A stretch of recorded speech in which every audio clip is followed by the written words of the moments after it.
morning. Welcome to Sacred Enzyme. Stacy here. So I wanted to show you this little snippet from my friend who has the YouTube channel Minutes of Horror.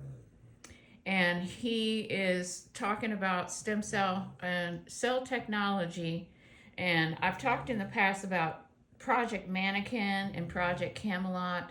These are government programs that have to do with human consciousness being contained inside of vessels, and the use of human consciousness to navigate, to use as navigational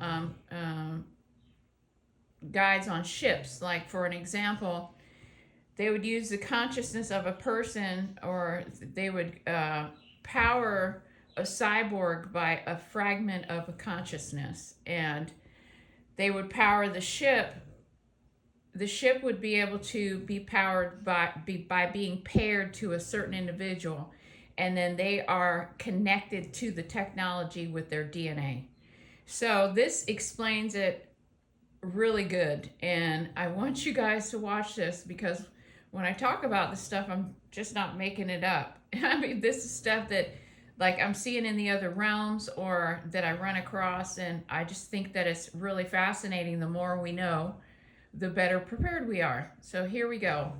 More disturbing, it came out at the beginning of this year that there was a company called Cortical that was using human brain cells called organoids to play a game of doom. Makes you think a lot more about donating they even blood. went to the extent of having these brain organoids believe it was a butterfly doing all the things a butterfly would do. And while these labs say that these brain organoids produce little to no sentience, researchers push back and say they have complete sentience, they're very conscious. Well, it has come out that the same company will be taking these human brain cells to power a data center over in Singapore. They call it a biological data center, and these human brain cells will be replacing chips to power AI from a petri dish. So is this how they're gonna be called Day One? Now, this company, is this how they're gonna be able to tether human consciousness permanently to Earth, by taking blood that's been donated to blood banks? Because you donated it, right? So you gave your consent and you donated it. So if this is what they're doing with our blood, you know, and then I always wonder, why do they need so many tubes when you get your blood work done? I mean, they're only checking a little bit. Why do they need all that extra blood? So anyway, just something to think about. Cortical Labs already has a data center where instead of water, they use human spinal fluid. But they found other ways where humans will be useful to them to power their data centers. They also maybe this is why they got people outraged about water use in data centers, is because this is what they're actually getting people to consent to. Is that we really don't know the true using purpose our plasma behind these data centers, or what they're truly doing. Now, where are they getting these brain cells? This channel right here, GigaQian, I think that's how he pronounces his name, he expands on it a little bit more. All right. Okay, so there's one thing that I do want to interject, is that during a lot of wars and things in the past, and I know that it's well documented, and I think that I heard this from Jason at Archaics, is that they used ocean water to do IV transfusions in replace of plasma. And so ocean water, seawater, has the same qualities as plasma, guys. So I mean, that's really something to think about. Here we go. Now keep all this in mind.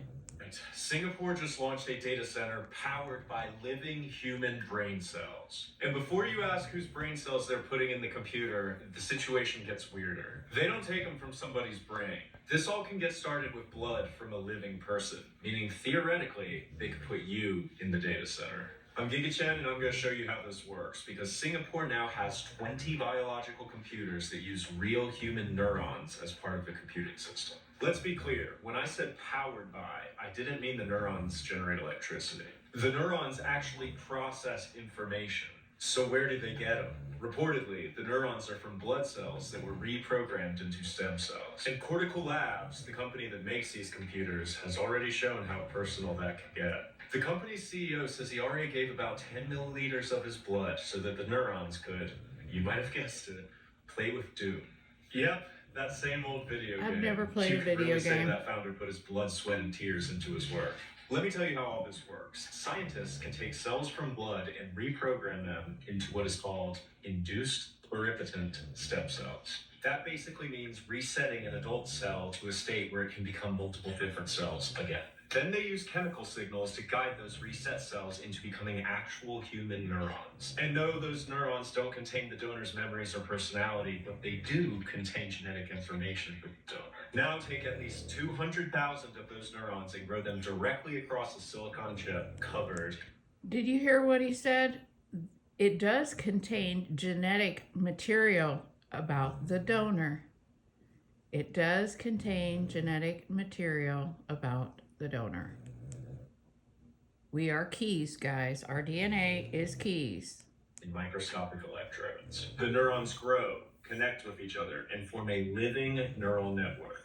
And this is where it becomes a computer. The electrodes send patterns of electrical signals into the neurons. The neurons respond by firing, and the electrodes record that response. And yeah, software translates it back into digital information. So information goes in as electricity. Living human neurons process it, and then information comes back out. And since... So we are, like I said, a biological meat suit, supercomputer, quantum computing computer. So if they're using our blood to power data centers, basically they're just transferring us like a it's kind of like if you had one of those little sticks with information on it and you plugged it into another one. You're just moving one computer into another. So the question is does it tether that person to the computer? Something to think about. These are living cells. The computer has to actually feed them and keep them alive. Oh my gosh. For decades, AI has tried to make silicon imitate biological human neurons. This time, we might be skipping the imitation. And if you want to know more, look up CL1. CL1. Wait, flat cameras on whose islands? This stuff? This... So that is really interesting, guys. Really, really interesting. It's all just being put out there now. So when people are screaming about the data centers using up all our water, they'll be like, well, you know what? We've got this idea. We can just run them on, we can just use y'all's blood, right? Just use your blood and run them because we're a biological living computer, guys. We've talked about this over and over again on the channel. So, I mean, this gives you a whole food for thought about next time that you see the blood mobile out, if you want to go and donate your blood, or, you know, if you're an organ donor or all of that. I mean, everyone in my family, since my brother passed away, and I'll tell you this quick story before I log off. My brother, when he passed away, he had rare blood. He was O negative. And so when he died from a stroke, they continued to do CPR on my brother for 1 hour and 20 minutes. And we couldn't figure out why they were trying to keep resuscitating him because, you know, he had a stroke. He was gone instantaneously, you know, and they knew he was gone.